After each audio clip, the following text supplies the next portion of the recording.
Grow up your life में एक बार फिर से आप सबको श्वेता का प्यार भरा नमस्कार। आज की हमारी टॉपिक है realistic home organisation for busy moms. हम सब अपने आप को प्रोडक्टिव रखना चाहते हैं और साथ ही अपनी प्रोडक्टिविटी को बढ़ाना चाहते हैं, लेकिन मेरे हिसाब से प्रोडक्टिव होने का सीधा सा मतलब यही होता है कि अपनी एनर्जी को, अपने काम को इस तरीके से मैनेज करना कि बिना स्ट्रेस लिए हुए घर के सभी काम समय पर भी हो जाएं और थोड़ा सा समय अपने लिए भी हम निकाल पाएँ। सच कहूँ तो अपनी प्रोडक्टिविटी बढ़ाने के लिए मैंने कई बार टाइम टेबल बनाया, एक रूटीन फिक्स करने की कोशिश की। 1 से 2 दिन फॉलो करने के बाद वो सारी चीज़ें अपने आप ही पीछे छूट जाती थी। मतलब खुद की प्रोडक्टिविटी बढ़ाने का सीधा सा और सिंपल सा एक यही तरीका है जिसे मैं अपनी हर वीडियो में शेयर करती हूँ। यदि सच में अपनी प्रोडक्टिविटी बढ़ानी है तो सिंपल सा फंडा है कि मन हो या ना हो, जिस वक्त जो काम ज़रूरी हो उसे करने की कोशिश करें।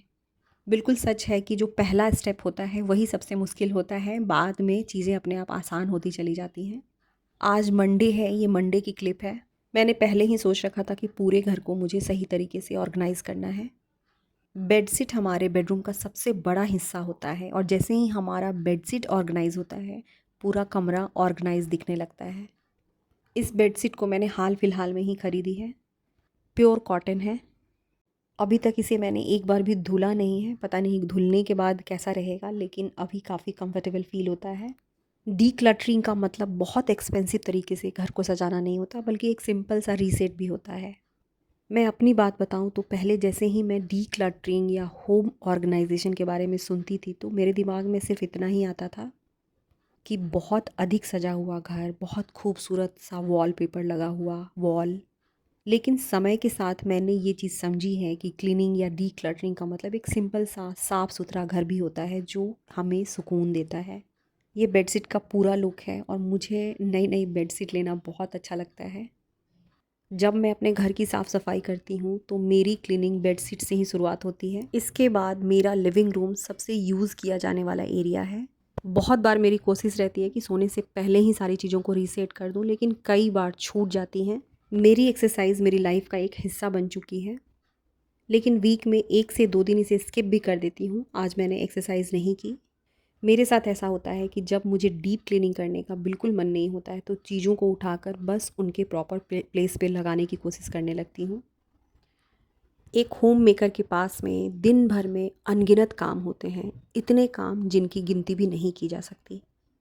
इट्स ओके कि कई बार चीज़ें मन के मुताबिक ना हो। ये गैस सिलेंडर 2 दिन से यहीं पड़ा हुआ था। स्टोर रूम में इसकी जगह है, बस इसे वहीं रखने जा रही हूँ। पर्सनली मुझे तो ऐसा फ़ील होता है कि जब मैं घर का एक हिस्सा ऑर्गेनाइज़ कर देती हूँ तभी घर का दूसरा हिस्सा अनऑर्गेनाइज़ हो जाता है। मतलब ये जो घर की साफ़ सफाई है, डीक्लटरिंग है, हमारी पूरी लाइफ चलने वाली चीज़ें हैं। हर रोज़ चाह कर भी कोई भी इंसान अपने घर को 100% ऑर्गेनाइज़ नहीं रख सकता है। इस बात को एक्सेप्ट करते हुए कि हाँ, मैं भी एक इंसान हूँ, मुझसे जितना हो पाता है और बन पाता है उतना मैं अपना 100% दे रही हूँ। ये ब्लैंकेट है। बीच में जब तनिष्क को फ़ीवर हुआ था, उसे काफ़ी ठंड लगती तो मैंने इसे निकाल दिया था। आज मैंने इसकी सफाई की है। बस अभी का अभी ही इसे वापस रखूँगी। मतलब तुरंत का काम तुरंत कर लो तो वो काम बहुत छोटा हो जाता है, लेकिन उसी काम को यदि हम कल पर टाल देते हैं तो वो काम फिर से उतना ही स्ट्रेस लेकर आता है। लिविंग रूम में सेंटर टेबल है और नीचे कुछ चीज़ें रखी रहती हैं और ये हिस्सा मुझे बहुत खटक रहा था। मुझे आज इसकी क्लीनिंग करनी थी। मैंने पहले से ही डिसाइड कर लिया था, 3 इम्पॉर्टेंट काम में ये मेरा एक सबसे पहला इम्पॉर्टेंट काम था। घर में जैसे जैसे चीज़ें ऑर्गेनाइज़ होती चली जाती हैं, हमारे दिमाग का एक हिस्सा शांत होते चला जाता है। एक रिसर्च हुई थी जिसमें बताया गया था कि अधूरा काम किसी भी इंसान को बहुत स्ट्रेस देता है।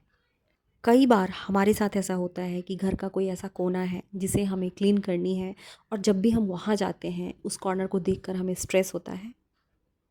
कपड़े यदि बिखरे हुए हैं, नज़रों के सामने बार बार आए तो बड़ी इरिटेशन होती है, लेकिन वहीं उस कॉर्नर को ऑर्गेनाइज़ कर दें या उस कपड़े को ऑर्गेनाइज़ कर दें तो हमारा मन बड़ा शांत सा हो जाता है, एक सुकून मिलने लगता है। मैंने अपनी लास्ट वीडियो में भी आप लोगों को बताई थी कि मुझे आजकल जापानीज़ लाइफ़स्टाइल के बारे में, उनकी डीक्लटरिंग प्रोसेस के बारे में पढ़ने में बहुत अच्छा लग रहा है। उसमें बहुत अच्छी बात बताई गई है कि हमारे पास जितनी कम चीज़ें होती हैं ना, हम उतनी अच्छी तरीके से अपने घर को ऑर्गेनाइज़ कर सकते हैं। जापान में लोगों के पास चीज़ें बहुत कम होती हैं, यहाँ तक कि घर में फर्नीचर वगैरह भी वो लोग बहुत कम रखते हैं। लेकिन इसके साथ एक और बात है कि हम इंडियंस हैं और हमारी लाइफ़स्टाइल उनकी लाइफ़स्टाइल से बिल्कुल अलग है। सारी चीज़ों को हटा देना बिल्कुल पॉसिबल नहीं है कि, लेकिन जो चीज़ें मुझे लग रही हैं कि काम की नहीं हैं, मैं उन्हें यहाँ हटा रही हूँ। इसके बाद सिंपल पानी और डिटर्जेंट से मैंने सारी चीज़ों को पोंछ दिया था। हर घर अलग होता है और हर घर में अलग-अलग सिस्टम, अलग-अलग चीज़ें काम करती हैं। चाहे घर में काम कितना भी क्यों ना बिखरा हुआ हो, लेकिन एक चीज़ ज़रूर है कि कुछ समय हमें अपनी देखभाल के लिए भी देना है। एक होम मेकर की पूरी लाइफ घर में ही निकलने वाली है। घर की साफ़-सफ़ाई, घर का साफ़-सुथरा रहना सच में ज़रूरी है, लेकिन उसके साथ-साथ खुद की देखभाल उतनी ही ज़रूरी है। ओपन एरिया है, आंधी बहुत चलती है, इसलिए 1 से 2 दिन में ही मेरे घर बहुत सारे डस्ट हो जाते हैं। हमारे घर में चाहे छोटी चीज़ें हों या बड़ी चीज़ें हों, हर किसी का अपना एक प्रॉपर प्लेस होना चाहिए। एक और चीज़ है जिसे मैंने सीखी है और मैं चाहती हूँ कि आप लोगों के साथ इस बात को शेयर करूँ। इस धरती पे जितने भी इंसान आए हैं, हर किसी के हिस्से में कुछ रिस्पॉन्सिबिलिटीज़ आई हैं, कुछ ज़िम्मेदारियाँ आई हैं। जो होम मेकर्स हैं, उनके हिस्से में घर की ज़िम्मेदारी आई हैं, घर का काम आया है।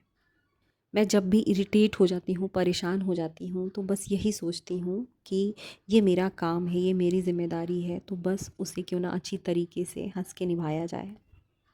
मुझे एक कमेंट आई थी कि दी, क्या आप डेली अपना सोफ़ा क्लीन करती हो?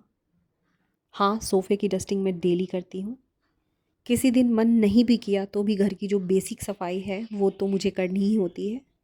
नेक्स्ट पॉइंट है कि अपनी प्रोडक्टिविटी को बढ़ाने के लिए, प्रोडक्टिव होने के लिए अपनी एनर्जी लेवल को भी हमें पहचानना चाहिए। हम सबके साथ होता है कि किसी दिन हमारी एनर्जी बहुत हाई लेवल की होती है।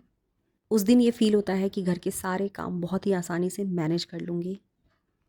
तो किसी दिन काम करने की हमें बिल्कुल इच्छा नहीं होती है। अपनी एनर्जी लेवल को पहचानना सीखिए। जिस दिन एनर्जेटिक फ़ील हो, बस बिना सोचे समझे जो काम कंप्लीट करना है उसकी शुरुआत कर दीजिए। आज मेरी एनर्जी हाई है, हालाँकि मैंने सोचा था कि 1-2 ही काम करूँगी, लेकिन धीरे-धीरे मैंने बहुत सारे काम ख़त्म कर लिए हैं। हाँ, रिकॉर्डिंग मैंने सारी चीज़ों की नहीं की है क्योंकि रिकॉर्डिंग में अच्छा खासा टाइम लग जाता है।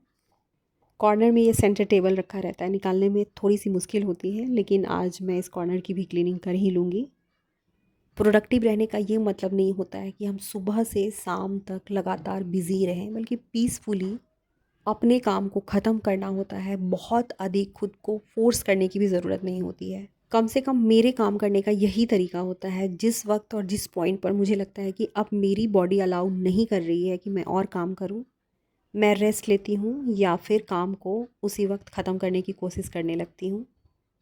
हर किसी की लाइफ अलग होती है, तो हर किसी के लिए एक ही तरीका काम का नहीं हो सकता। किसी वीडियो में किसी ने कुछ बताया, किसी वीडियो में किसी ने कुछ बताया, अपने अकॉर्डिंग, अपनी ज़रूरत के हिसाब से हम चीज़ों को सीखते हैं। जैसे मैंने एक चीज़ किसी वीडियो के ही थ्रू सीखी थी कि एक बार में पूरे घर की सफाई पॉसिबल नहीं है। छोटे छोटे हिस्सों में भी घर की डिक्लटरिंग की जा सकती है। देखिए, हर किसी के जीने का तरीका, काम करने का तरीका, घर को रखने का तरीका अलग-अलग होता है और हर दिन की प्रायोरिटी अलग-अलग होती है। किसी दिन कोई काम इम्पॉर्टेंट होता है तो किसी दिन कोई काम इम्पॉर्टेंट होता है। जैसे अभी फ़िलहाल तनिष्क के एग्ज़ाम शुरू हो गए हैं, तो मैं पूरे दिन क्लीनिंग में समय नहीं लगा सकती हूँ। अपने काम को जल्दी-जल्दी ख़त्म करके उसे भी पढ़ाने बैठाना होता है, या सैटरडे या संडे को मैं क्लीनिंग नहीं कर सकती हूँ। प्रोडक्टिव होने के लिए बिल्कुल परफेक्ट लाइफ नहीं, बल्कि सिंपल सिस्टम होना चाहिए। हम खुद समझ सकते हैं कि कौन सी ऐसी चीज़ है जो हमें अपने काम को पूरा करने से रोकती है।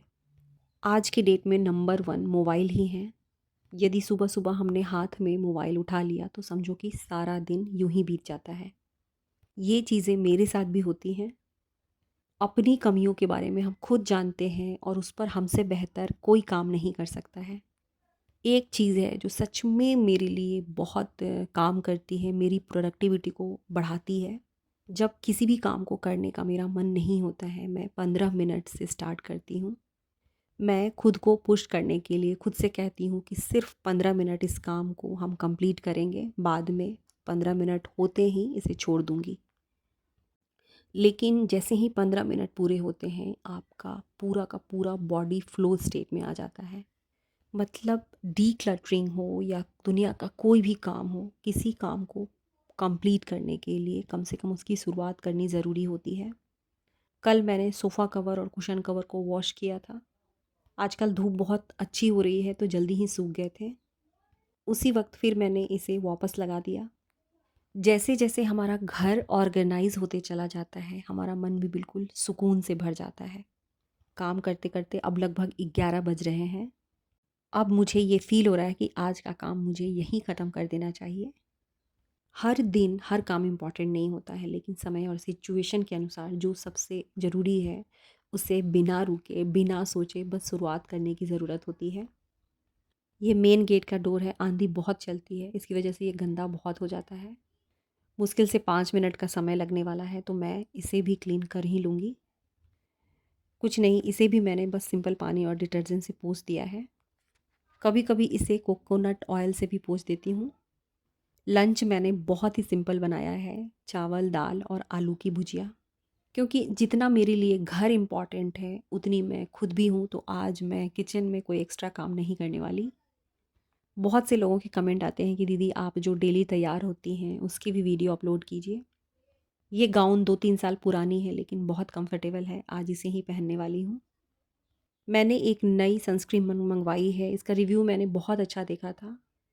कुछ दिनों के बाद ही बता पाऊँगी कि इसका रिज़ल्ट कैसा है। फेस पर मैं मॉइस्चराइज़र ज़रूर यूज़ करती हूँ। अपने स्किन के अकॉर्डिंग मॉइस्चराइज़र यूज़ करनी चाहिए और ये हमारे चेहरे के लिए बहुत ज़रूरी है। मॉइस्चराइज़र केवल स्किन को ऑयली नहीं बनाता, बल्कि एजिंग के साथ जैसे-जैसे हमारे चेहरे का मॉइस्चर ख़त्म होता है, उसे भी बैलेंस करता है। अच्छी तरीके से तैयार होकर के रहना एक थेरेपी है। ज़रूरी नहीं है कि घर में हम हर रोज़ नए कपड़ों में ही नज़र आएँ, लेकिन जब भी हम अच्छी तरीके से तैयार होते हैं, हमारा सेल्फ़ कॉन्फिडेंस, हमारा खुद के प्रति सम्मान, हमारा सेल्फ़ लव सब कुछ बढ़ता है। और इसी के साथ आज की वीडियो को यहीं ख़त्म करूँगी। फिर मिलूँगी आप सबसे किसी नई टॉपिक पर। तब तक के लिए आप सबको श्वेता का प्यार भरा नमस्कार।